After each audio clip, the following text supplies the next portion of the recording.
প্রিয় দর্শক, সারা দেশে একযোগে জামাত ইসলামের দলের উপর এবং জামাত ইসলামের প্রার্থীদের উপর বুলডোজার চালাইতেছে। দর্শক, 5ই আগস্টের পর থেকে আমরা খুব অধিক আগ্রহ নিয়ে, অধিক আশা নিয়ে বসে আছি যে এবারের নির্বাচনটা নাকি একটু সুস্থ হবে। এবারের নির্বাচনে আমরা দেশের জনগণ আমাদের কাঙ্ক্ষিত নেতাদেরকে নির্বাচিত করতে পারবো এবং এবারের নির্বাচনের পর দেশটা একটা সুশৃঙ্খলভাবে ফিরে আসবে। কিন্তু না দর্শক, আমাদের সেই আশাগুলো এবার মাটিতে মিশিয়ে দিল নির্বাচন কমিশন।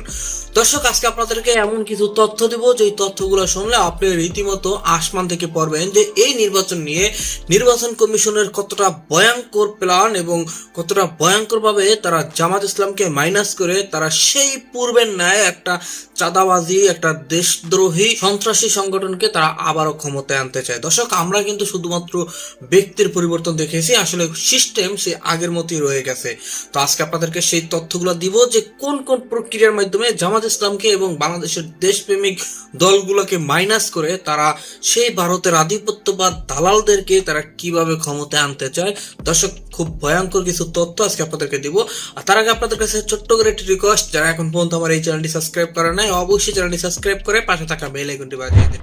প্রিয় দর্শক, বর্তমান এই নির্বাচন কমিশন 3টি প্রক্রিয়ায় বাংলাদেশের দেশপ্রেমিক দলকে তাদেরকে মাইনাস করার জন্য একটি ছক এঁকেছে, একটি প্ল্যান করেছে। Plan A, plan B, plan C. প্রিয় দর্শক, প্ল্যান এ হচ্ছে বাংলাদেশের দেশপ্রেমিক দলের নেতাগুলোকে মনোনয়নপত্র বাতিল। প্ল্যান বি হচ্ছে নির্বাচনের দিন কেন্দ্র দখল এবং প্রশাসনের নীরব ভূমিকা। এবং প্ল্যান সি হচ্ছে ভোট গণনার সময় কারচুপি করা। দর্শক, এইগুলাকে বলে ইঞ্জিনিয়ারিং সিস্টেম, যেগুলা কিনা আমরা 2008 সালে নির্বাচনে দেখে আসছি যে শেখ হাসিনাকে ঠিক সেই একই সিস্টেমে শেখ হাসিনাকে ক্ষমতায় আনা হয়েছে। তো আমরা সেই নির্বাচনের পুনরূপ আমরা আবারও দেখতে পাবো।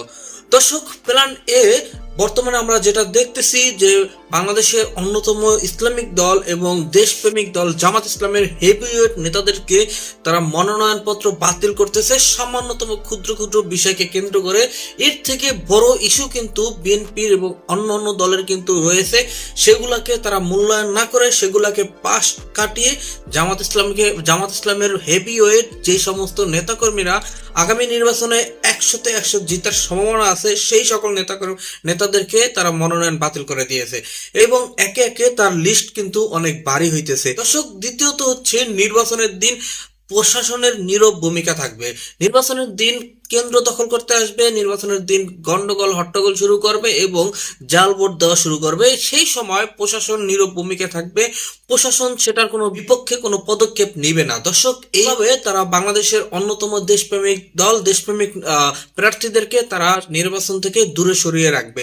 চতুর্থত হচ্ছে দর্শক, নির্বাচনের ভোট গণনার সময় তারা কারচুপি করবে এবং কারচুপি করে তারা নির্দিষ্ট একটা দলকে জিতিয়ে দিবে। দর্শক, এই প্রক্রিয়ায় আগামী নির্বাচনকে বিতর্কিত করবে প্রশাসন এবং এই নির্বাচন দ্বারাই দেশের মানুষ আবার পরাধীনতার ভিতরে ঢুকে পড়বে। দর্শক, আজকের মতো ভিডিওটা এখানে শেষ করছি। দেখা হবে পরবর্তী অন্য কোনো ভিডিওতে। সে পর্যন্ত ভালো থাকবেন, সুস্থ থাকবেন।